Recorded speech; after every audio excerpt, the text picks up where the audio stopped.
கர்த்தருக்குள் பிரியமானவர்களே, ஆகஸ்ட் 7 இன்றைய பனித்துளிகளின் தலைப்பானது தேவன் மேல் நம்பிக்கை.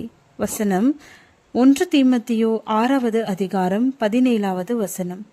நாம் அனுபவிக்கிறதற்கு சகலவித நன்மைகளையும் நமக்கு சம்பூர்ணமாய் கொடுக்கிற ஜீவனுள்ள தேவன் மேல் நம்பிக்கை வைக்கவும். தெற்கு சீனாவை சார்ந்த மார்க் காணிக்கைக்கான அழைப்பால் மிகவும் ஆழமாக அசைக்கப்பட்டார். மேலும் அவர் தனது மொத்த சேமிப்பில் ஒரு கணிசமான தொகையை தனது காணிக்கையாக கொடுத்தார். எதிர்பாராத விதமாக அவர் விரைவில் கடுமையான நிதி நெருக்கடியை சந்தித்தார். அவரது புதிய வணிகம் சரிந்தது. அவர் கடனில் விழுந்தார்.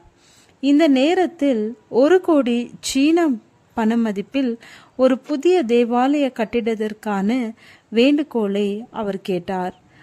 6 கோடிக்கும் அதிகமான மக்கள் தொகை கொண்ட தனது மாகாணத்தில் கடவுளின் பணியை முன்னெடுத்து செல்ல இது ஒரு அரிய வாய்ப்பு என்பதை மார்க் உணர்ந்தார்.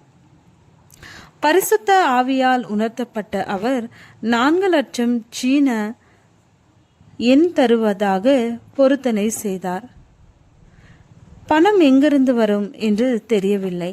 பின்னர் ஆச்சரியமான நிகழ்வு ஒன்று நடந்தது.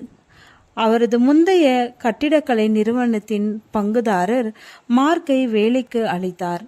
அவர் இந்த அழைப்பை ஏற்றுக்கொண்டு அந்த நிறுவனத்தில் பணியாற்றினார். குறுகிய காலத்தில் நிர்வாக அதிகாரியாகவும் பின்பு நிர்வாக இயக்குநராகவும் பதவி உயர்வு பெற்றார். தேவாலயம் கட்டும் திட்டத்திற்கு தான் பொருத்தனை செய்த தொகையை விட அதிகமாக 10 லட்சம் சீன பணத்தை வழங்கினார்.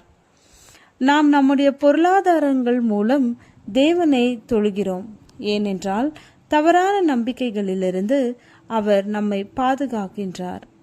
மனிதர்களாகிய நாம் எதையாவது அல்லது நம்மை விட பெரியவர்கள் யாரையாவது நம்பிவிடுகிறோம். நம்பிக்கை இல்லாதிருந்தால் நம்முடைய வாழ்க்கை வேதனையிலும் விரக்தியிலும் மூழ்கிவிடும். நாம் சேர்த்து வைத்துள்ள வளங்களின் மீது நம்பிக்கை வைப்பது நம்முடைய இயல்பான ஒரு குணமாக இருக்கிறது.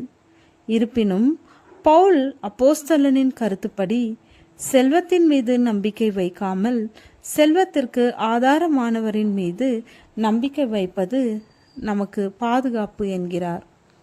மேலும் கிறிஸ்துவின் அன்பை விட்டு நம்மை பிரிப்பவன் யார்? உபத்திரவமோ, வியாகுலமோ, துன்பமோ, பசியோ, நிர்வாணமோ, நாசமோசமோ, பட்டயமோ, இவை எல்லாவற்றிலேயும் நாம் நம்மில் அன்பு கூறுகிறவராலே முற்றும் ஜெயங்கொள்ளுகிறவர்களாயிருக்கிறோமே. வேறெந்த சிருஷ்டியானாலும் நம்முடைய கர்த்தராகிய கிறிஸ்து இயேசுவிலுள்ள தேவனுடைய அன்பை விட்டு நம்மை பிரிக்க மாட்டாதென்று நிச்சயித்திருக்கிறேன். ரோமர் 8வது அதிகாரம் வசனம் 36-38 என்று பவுல் சொல்கிறார். ஜெபம்.